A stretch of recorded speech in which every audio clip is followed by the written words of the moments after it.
Be sure to read and follow the safety guidelines to protect your computer from potential damage and ensure your personal safety. For more information about safety guidelines, see the owner's manual at dell.com/support. Before you begin, turn off the computer and disconnect all the attached peripherals. Before proceeding, ensure your computer is in service mode. To enter service mode, press and hold the B key on the keyboard and then press the power button. Now, the computer will boot up and the owner tag information is displayed on the screen. Press any key to proceed. The computer will emit 3 short beeps and shut down, indicating it has entered the service mode. Loosen the captive screws holding the base cover in place. Using a plastic scribe, pry the base cover from the palm rest assembly, starting at the top edge and working your way around to release it from all sides. Now, lift the base cover from the palm rest assembly.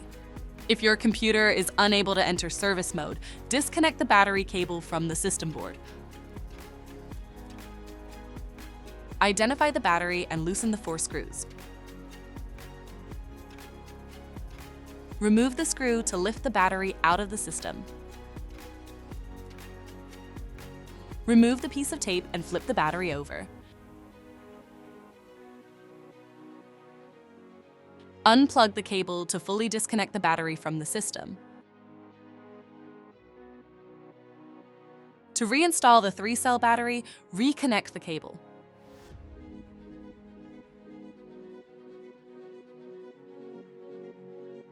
Flip the battery over and reattach the piece of tape.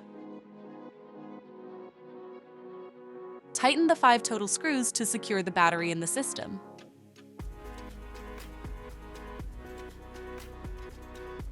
If the battery cable was disconnected earlier, make sure to reconnect it to the system board.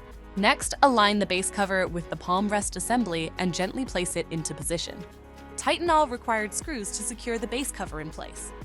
To exit service mode, connect the AC adapter and press the power button.